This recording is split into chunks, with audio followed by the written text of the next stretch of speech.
परमेश्वर के नाम की महिमा स्तुति हो। आज इस ऑनलाइन माध्यम के द्वारा जो हमें अवसर मिला है और आप सभी को भी जो आज जुड़े हैं सभी को जय मसीह की। आइए हम अपनी आंखों को बंद करें और प्रार्थना करें। प्यारे परमेश्वर, आज के इस समय को आप आशीषित करें और इस समय को प्रभु आप जितने लोग जुड़े हैं सभी के जीवन में एक आत्मिक उन्नति का कारण बनने के लिए और एक आशीष को प्राप्त करने के लिए आप अनुग्रहित करें। बीमारों को, थके हुए को, जो निर्बल हैं उन सभी को आप स्पर्श करें। प्रार्थना यीशु के नाम से, आमीन। एक छोटा सा गीत का लाइन कहते हैं, यीशु मसीह भरोसा मेरा, तू ही सहारा है मेरा। यीशु मसीह भरोसा मेरा, तू ही सहारा है मेरा।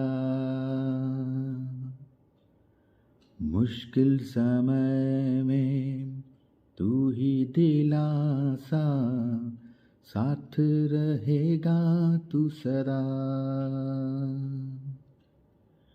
करुणा भलाई तेरी सदा रहेगी मुझ पर, तेरी विश्वास योग्यता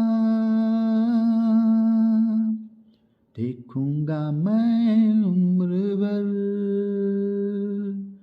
मैं हाथ उठा कर गाऊंगा, यीशु तेरा नाम रहे ऊंचा। मैं हाथ उठा कर गाऊंगा, यीशु तेरा नाम रहे ऊंचा। प्रभु यीशु मसीह भरोसा है और वही दिलासा है। आइए हम वचन को पढ़ेंगे। लूका रचित सुसमाचार अध्याय नंबर 10 और इस अध्याय नंबर 10 में जो 25 से लेकर उसकी 37वीं कलम तक एक दयालु सामरी के बारे में प्रभु यीशु मसीह घटना के बारे में बताते हैं। कुछ ही कलमों को पढ़कर हम उसके संदर्भ को थोड़ा समझेंगे। यहाँ पे प्रभु यीशु मसीह के पास एक व्यवस्थापक आकर उससे उसकी परीक्षा करने के लिए, जैसे कि 25वीं कलम में लिखा है, देखो एक व्यवस्थापक उठा और यह कहकर उसकी परीक्षा करने लगा, हे गुरु, अनंत जीवन का वारिस होने के लिए मैं क्या करूं? उसने उससे कहा, यीशु ने व्यवस्थापक से कहा, व्यवस्था में क्या लिखा है, तू कैसे पढ़ता है? उसने उत्तर दिया, तू अपने प्रभु परमेश्वर से अपने सारे मन, अपने सारे प्राण और अपनी सारी शक्ति और अपनी सारी बुद्धि के साथ प्रेम रख और अपने पड़ोसी से अपने समान प्रेम रख। उसने उत्तर दिया, यीशु से कहा, तूने ठीक उत्तर दिया, यही कर तो तू जीवित रहेगा। परंतु उसने अपने आप को धर्मी ठहराने की इच्छा से यीशु से पूछा, तो मेरा पड़ोसी कौन है? यहाँ पे यीशु मसीह के पास एक व्यवस्थापक आकर उससे उसकी परीक्षा करने के लिए उससे एक प्रश्न कर रहा है कि मैं अनंत जीवन का वारिस होने के लिए मैं क्या करूं? तब यीशु मसीह उसको कह रहा है कि व्यवस्था को तू जानता है, उसमें क्या लिखा है और उसको तू कैसे पढ़ता है। उसको जानना और उसको कैसे पढ़ना, ये दो अलग अलग बातें यीशु उसके आगे रख रहा है कि तूने पढ़ा जरूर है, पर किस तरीके से पढ़ा है अब तुझे मैं बता रहा हूँ। तब यीशु मसीह उसको परमेश्वर से कैसे प्रेम रखना है, जैसे पुराने नियम में भी मूसा ने सारे इस्राएल लोगों को कहा, जो ये आज्ञा यहाँ पे बताई गई, अपने प्रभु परमेश्वर से अपने सारे मन, सारे प्राण, सारी शक्ति, सारी बुद्धि के साथ प्रेम रख। और यीशु मसीह उसके साथ में और एक बात जोड़कर अपने पड़ोसी से अपने समान प्रेम रख। ये भी बात यहाँ पे प्रभु यीशु मसीह उनको बता रहा है। तब ये अपने आप को और धर्मी, कहता है कि अपने आप को अच्छा साबित करने के लिए कि मैं इन सारी बातों को जानता हूँ, तो कहता है कि मेरा पड़ोसी कौन है? तब यीशु मसीह यहाँ पे एक कहानी बता रहा है। एक व्यापारी जो व्यापार के लिए घर से निकला, उसको रास्ते में डाकुओं ने पकड़ा, लूट लिया और लूट कर उसको अधमरा उसको छोड़कर चले गए। और लिखा है कि वहाँ पे एक याजक निकला, उसने इस बेचारे अधमुए लोग व्यक्ति को देखा पर उसकी कोई मदद नहीं की, कह रहे कतरा के वो चला गया। और दूसरा व्यक्ति वहाँ से निकला, लेवी उसने भी इस व्यक्ति को जो तड़प रहा था उसको देखा और कतरा के वो भी चला गया। पर तीसरा व्यक्ति जो सामरी व्यक्ति निकला, यीशु मसीह उसके बारे में इस व्यक्ति को जो व्यवस्थापक है उसको समझाने के लिए एक सामरी का उपयोग करते हैं। कहते हैं कि इस व्यक्ति के ऊपर तरस खाया और उसके घाव को साफ किया, उसके घाव के ऊपर दाखरस डाला, उसको पट्टी बांधी और सराय में पास में ही जो नज़दीक उसको मदद मिले वहाँ पे लेकर गया और एक वैद्य के पास उसको लेकर उसका इलाज करवाया। और इलाज कराते समय उस सामरी व्यक्ति ने इस व्यक्ति के बारे में जो बेचारा जख्मी था उसके बारे में उसको कहा कि मैं इसके लिए और भी जो खर्च लगेगा मैं आकर तुम्हें दे दूंगा, पर इसको तुम्हें भला चंगा करना है।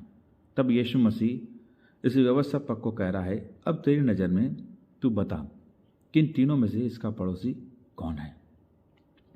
तब ये व्यवस्थापक कह रहा है कि मेरी समझ में वो तीसरा व्यक्ति जिसने उस पर दया किया।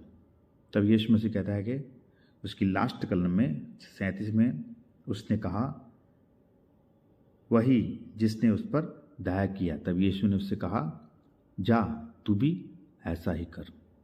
और पड़ोसी मीन्स कि जो ज़रूरतमंद तुम्हें दिख रहे हैं, जो तुम उनको मदद कर सकते हो, वो सब तुम्हारे पड़ोसी हैं। यहाँ पे यीशु मसीह 3 लोगों के बारे में कह रहा है, याजक, लेवी और एक सामरी। यीशु मसीह ने याजक को उपयोग नहीं किया, यीशु मसीह ने लेवी को उपयोग नहीं किया, जो अच्छे धर्म स्थापक हैं, धर्म के बारे में सिखाने वाले, धर्म के बारे में लोगों को कहने वाले, उनको उपयोग नहीं करते। एक साधारण व्यक्ति को जो काम भी कर रहा है, भक्ति भी कर रहा है और साथ साथ में परमेश्वर की आज्ञा का पालन भी कर रहा है, यीशु मसीह ने उसके बारे में कहा। और सामरी व्यक्ति से ये सारे इजराइली लोग नाता या संबंध नहीं रखते हैं, यीशु मसीह ने उसी व्यक्ति को उपयोग किया कि सामरी ही व्यक्ति ने इसका मददगार बना। अब हम इसके बारे में जब देखते हैं कि यीशु मसीह ऐसे ही हम भी जब अदम हुए थे, जब हमको लूट लिया गया, जब हमें मरने के लिए छोड़ दिया गया, तब यीशु मसीह हमारी मदद करने के लिए आया। कई सारे लोगों ने हमें व्यवस्था के बारे में बताया, कई सारे लोगों ने कहा कि तुम्हारी कुंडली में दोष है, तुम्हारे नसीब में लिखा है, अगले जन्म के पाप किए हुए हैं, ये विधि करनी पड़ेगी। पर प्रभु यीशु मसीह ने ऐसा कुछ भी नहीं कहा। प्रभु यीशु मसीह ने हमारे घाव को साफ किया। हमको जो हम वहाँ पे मरने वाले थे, उस वक्त यीशु मसीह एक सामरी के समान हमको बचाने के लिए आया। अब यीशु मसीह हमें भी कह रहा है कि तुम भी इस दयालु सामरी के समान, जैसा मैंने तुम्हें बचाया, ऐसे ही तुम भी, जो तुम कैपेबल हो, तुम पढ़े लिखे हो या तुम्हारा खुद का बिजनेस है, जिस भी टैलेंट से, जो भी खूबी प्रभु यीशु मसीह ने आपको या मुझे दिया है, हम उससे ज़रूरतमंद लोगों की मदद करें। हम प्रभु के इस प्रेम को प्रकट करें जैसा प्रभु ने हमें बचाया। प्रभु ने हमें नाश के गड्ढे से बचाया, हमारा उद्धार किया। ऐसे ही हम परमेश्वर के प्रेम को, जैसा यीशु मसीह एक सामरी के समान परमेश्वर के प्रेम को हमारे पास प्रकट किया, ऐसे हमें भी परमेश्वर के प्रेम को जो यीशु मसीह ने हम पर किया, हमें लोगों तक पहुंचाना है अपने कामों के द्वारा।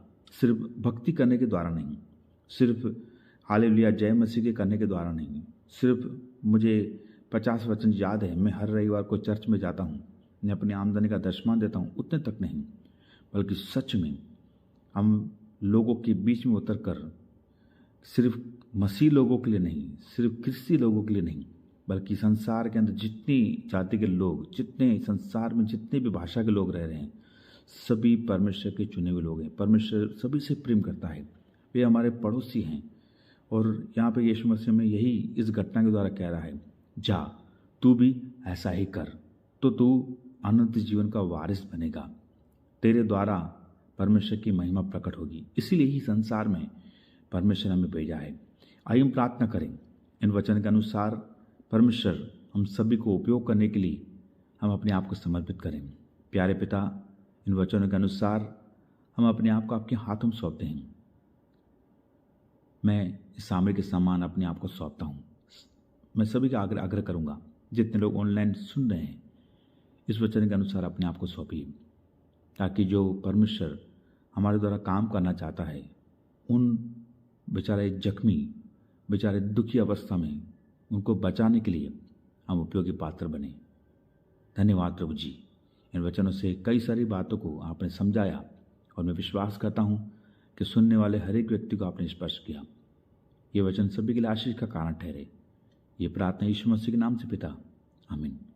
इन वचनों के अनुसार प्रभु सभी को आशीष करे। सभी को जय मसीह की।